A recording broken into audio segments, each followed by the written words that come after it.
جستجو کو بھی چیلنج کریں گے، مگر جتنی جلدی آپ اگلی منزل کے راستوں کو پہچان لو اتنی جلدی آپ ترقی کریں گے۔ مگر میں صرف اس میں انٹرسٹڈ نہیں ہوں کہ آپ ترقی کریں، کیونکہ آپ کی ترقی تو دیکھو you are a mix of what you want. ایک مکس یہ ہے کہ جب آپ تعلیم آپ نے حاصل کی، اور میں تربیت پر بھی آؤں گا بعد میں، جب آپ نے تعلیم حاصل کی تو پہلی مکس یہ ہے کہ میں نے روزی کمانی ہے، دیٹس این امپورٹنٹ مکس۔ میں نے جیب سے شروع کرنا ہے، کیونکہ میرے ماں باپ نے، اور دنیا کے اندر کامیابی کے اندر سیلف سسٹیننس بہت اہم ہے۔ اچھا، یہ دوسری بات ہے کہ سرمایہ داری نظام نے میری ضروریات اور میری خواہشات کو گڈمٹ کر دیا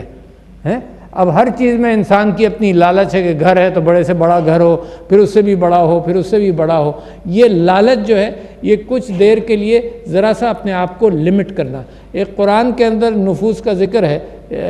یا ایھا النفس المطمئنہ، یہ ایھا النفس المطمئنہ، کہ اللہ تعالیٰ جب فرشتہ موت پکڑنے آتا ہے تو وہ آواز دیتا ہے نیکوکاروں کو کہ اے نفس مطمئن۔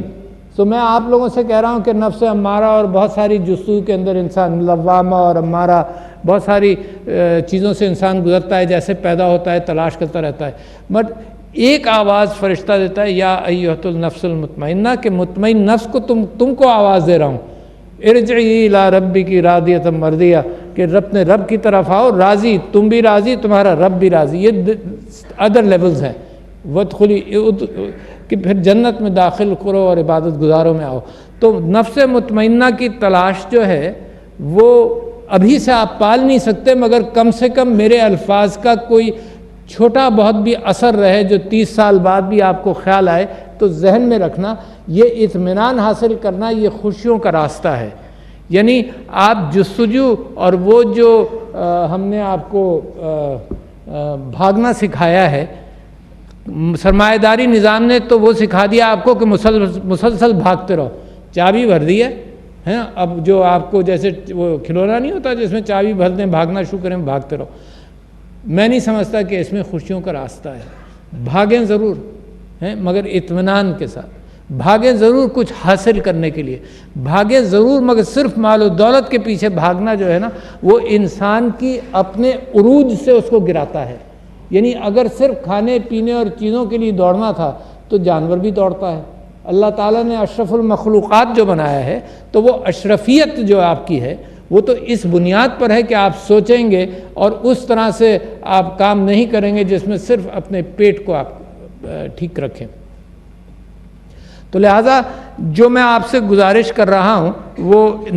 کہ اپنی جستجو کے اندر ایک بیلنس اختیار کرنا چاہیے، مگر ساتھ ساتھ بچوں ایک چیز کا اور ذکر کر دوں،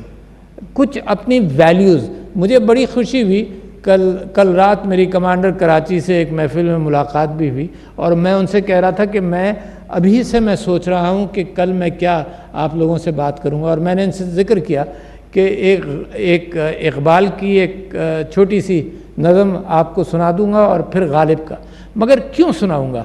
کیونکہ مجھے یہ لگتا ہے کہ میرے ملک، بچوں آپ سے میں بات کرنا چاہتا ہوں اپنے ملک کے مسائل کے اعتبار سے، جس ماحول میں رہتا ہوں، آپ سے کوئی آبجیکٹو گفتگو کرنا چاہتا ہوں، آپ سے انٹرنیشنل کیفیت میں بھی بات کرنا چاہتا ہوں، مگر اس امید سے آپ سے گفتگو کرنا چاہتا ہوں کہ میں صدر کے عہدے کا مہمان چند دن کے لیے ہوں، مگر میری خواہش یہ ہے کہ میں آپ کے ساتھ وہ ذاتی گفتگو کر سکوں جس کے اندر ایک ایکویشن، جو چیزیں میں محسوس کرتا ہوں، جو ملک کی ضرورت ہے، سب آپ کے ذہن میں ہے۔ کوئی میں نئی بات آپ سے نہیں کر سکتا، کیونکہ انسان کی سوچ کے اندر ہمیشہ دوسروں کی سوچ کا اور دوسروں کی ریسرچ کا اور دوسروں کے خیالات کا ایک ذخیرہ ہوتا ہے، اسی میں سے آدمی بات کرتا ہے آپ سے۔ تو میں آپ سے یہ کہہ رہا ہوں کہ میری خواہش یہ ہے کہ نئے ایک اچھے پاکستان، ایک ترقی یافتہ پاکستان کی طرف کیسے پاکستان جائے گا۔ اور میں بہت کل جس محفل میں بیٹھا تھا، میں لوگوں سے یہ کہہ رہا تھا کہ اس محفل میں، شادی کی محفل کے اندر بھی اگر لوگوں سے میں یہ پوچھوں پاکستان کے مسائل کیا ہیں، تو جنرلی ایک شخص اپنی پرائرٹیز کے اعتبار سے 10-12 ایسی چیزیں کہے گا جو کامن ہوں گی، اینڈ آئی ایم سرپرائز کہ اب اس طرح سے آپ اپروچ کریں ملک کے مسائل کا، تو اس کا مطلب سولوشنز آر کامن انڈرسٹینڈنگ میں ہیں. We don't need Einsteins to come and tell us. جو آئی ایم ایف کہتی رہی ہے کہ تم اپنے ایلیٹ کو ٹیکس کرو، پچھلے 50 سال سے کہہ رہی ہے تم اپنے ایلیٹ کو ٹیکس کرو.